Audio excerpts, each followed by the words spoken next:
Jo crec que sí que podríem dir que l'escoltisme s'ha modernitzat. Llavors, jo crec que l'estat de l'escoltisme és bo. De fet, aquest any, l'any 2007, s'ha celebrat el centenari de l'escoltisme, on s'han fet activitats aquí, a Catalunya, i també s'han fet a la resta del món, on una delegació d'escoltes de tot Catalunya va anar al Jàmbore a Londres el passat mes de juliol, on el president Banach també hi va anar. Jo crec que és un bon moment. En tot cas, jo crec que és un moment de modernització lligat també amb tots els esdeveniments del centenari, perquè hi ha pocs moviments que tinguin 100 anys d'història i que realment tinguin tanta gent a darrere.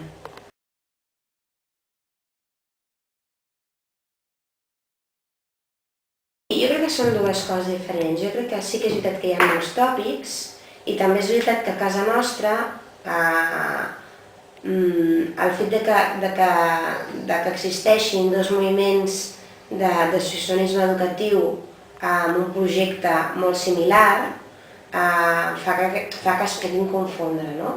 És a dir, d'una banda hi ha tots els tòpics que jo sí que crec que existeixen sobre l'escoltisme, però jo crec que existeixen aquí, però existeixen a molts països del món, no?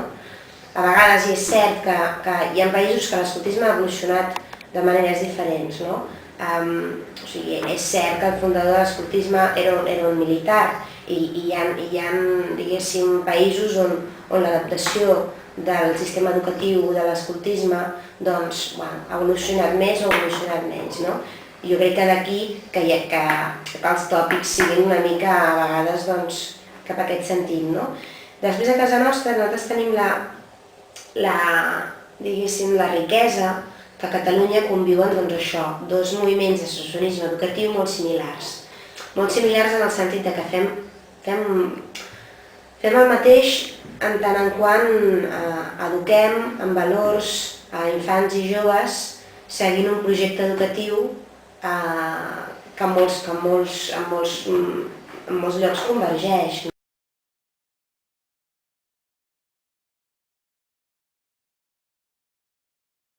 A grans trets, l'entitat més gran és Minyons Escoltes i Guies de Catalunya, que en essència es defineix com una entitat confessional, com una entitat, en aquest cas, catòlica. El que passa que, com tot el procés aquest de secularització que ha viscut la societat, entenc que l'entitat és l'espai on se sent més còmode, però evidentment, no cal caure en els tòpics, i això no vol dir que tots els agrupaments vagin a missa cada dissabte, no? Vull dir, entenc, i segurament hi ha molts que ho fan, i aquí entenc que és per això que se senten més còmodes en aquest espai, no? Però també us dic això, que en tot aquest procés de secularització de la societat jo crec que cada vegada tendim més cap a una convergència, no? Escoltes Catalans és una entitat que es declara laica, aproximadament ells quan fan càlculs comenten que venen a ser uns 3.000 joves, tampoc no m'agradaria equivocar-me perquè tampoc, com sabeu, tampoc és la meva entitat, tot i que tinc molt bona relació, i venen a ser uns 30 agrupaments, més o menys. Ells, una mica, vindrien a ser això, una entitat que podríem dir que ells es declaren laics. I després la tercera, que és Acció Escolta, que és de l'entitat de la qual jo provinc, som l'entitat més petita de les tres, aproximadament amb uns 20 i pico agrupaments, 2.000 infants i joves involucrats en el projecte educatiu. Som una entitat que estem adherida i formem part del moviment laic i progressista, per tant entenem que som, o que en aquest cas són,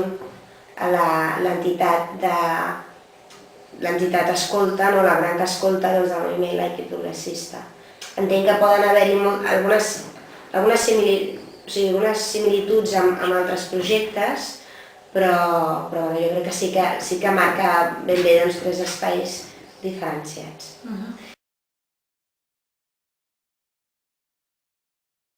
Sí, a veure, jo crec que El finançament de les 3 grans associacions és molt similar al finançament de totes les entitats juvenils i totes les entitats que no tinguin per què ser especialment juvenils, és a dir, hi ha uns convenis amb departaments de Generalitat, uns convenis interdepartamentals que es van signar la setmana passada, que no sé si, en tot cas, només buscant això, la setmana passada es van signar uns convenis de les grans entitats o grans federacions d'educació del lleure amb la Generalitat de Catalunya. No? Normalment és això, a través de subvencions, diguéssim, provinents de l'erari públic, no, per dir d'alguna manera. Sí que és veritat, i això fa un temps que aquí al Consell també ens ho estem plantejant, que és el fet de començar una mica amb el tema dels patrocinis privats.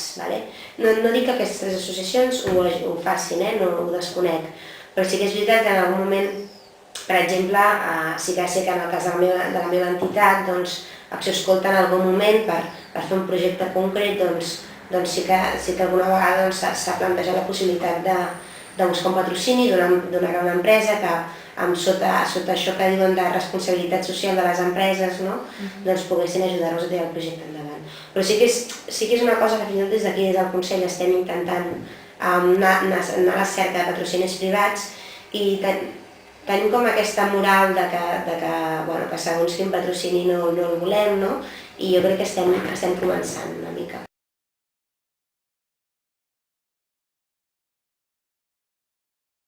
El Consell Nacional de la Joventut de Catalunya està format per les principals principals federacions d'entitats juvenils de Catalunya. Llavors, ens organitzem per àmbits sectorials, temàtics, i hi ha un àmbit que és l'àmbit d'entitats educatives. De fet, ahir vam tenir reunió al vespre i vam estar aquí fins a les 11 de la nit, o sigui, i les cadires s'han quedat una mica com les vam deixar nosaltres ahir, i en aquest àmbit, evidentment, hi venen els principals representants de totes les entitats d'escoltisme, però totes de l'esplai, i d'alguna manera el que fem en el Consell és treballar per buscar un consens de les entitats d'associacionisme educatiu sobre temes determinats. Algú podria dir, de què serveix el Consell, què pot aportar a les entitats? Doncs precisament és tot aquest treball conjunt sobre temes determinats.